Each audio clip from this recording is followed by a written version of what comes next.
think it's unlike anything that Ottawa's ever seen. And with Dave, the owner, the philosophy that we have is the same, is to introduce the Canadian public, and especially the people in Ottawa, what true barbecue is, and to be able to show them that we can do it properly. There's grilling and then there's barbecuing. Grilling is something that's done fast at a high temperature over a grill. Barbecuing can be done on a grill, but it's done without direct heat. In other words, you would liken it to being an oven, you know, as opposed to the heat being right underneath and searing and all that sort of stuff. It's a much lower temperature, much longer time period that it's cooked for, because what the vast majority of us do in our backyards is not barbecuing, even though that's what we call it. It's grilling. The correct answer and the true answer is low and slow. Anything that's barbecue has to be done on a very low temperature over a very long period of time. I believe it goes into the rubs that you're using for the different cuts of meats, to be able to have a different rub for our chicken, our ribs, and moving with that, I think is so important. And to finish off with the sauces that we make on hand here, we make everything from scratch. It's been a lifelong passion.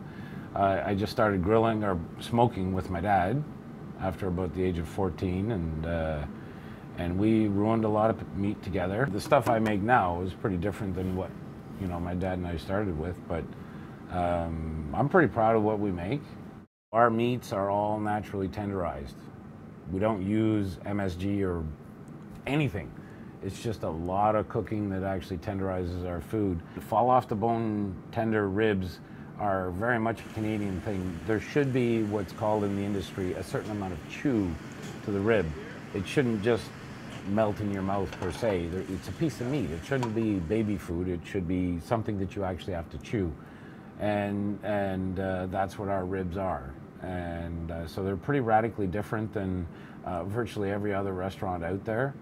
You will notice when you cut the meat open that there will be a pinkish to reddish layer for the first eighth to a quarter of an inch on the outside of the meat. And that's what we call in the industry a smoke ring.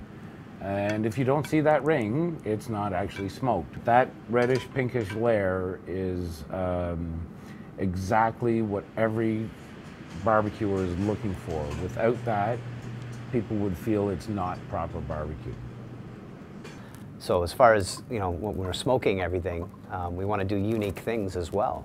We have quite a few unique items on the menu, you know, from our armadillo eggs, which is, you know, people kind of look at you funny when you bring it up, but it's our own homemade sausage that we've wrapped in a jalapeno pepper that's stuffed with cheese, and we slowly smoke it down and then have it with our sweet and smoky sauce afterwards. And it's a fantastic appetizer to a main course item. We here at DNS only use Southern Pride smokers.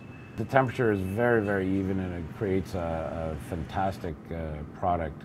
And because it's a rotisserie, it actually self-bastes. In other words, the ribs that are going up over top would drip on the ribs down here. So they're always being basted as they're cooking. So you end up with a superior product, in my opinion. The staff we have here at DNS is so strong in the belief of what we're doing. And it makes my life a lot easier knowing that we have people in the kitchen that are on the same path that we all want to go on. We're pretty much for anybody. You know, I consider us a family restaurant, which means anywhere we can accommodate newborns, the whole 9 yards. Very much family.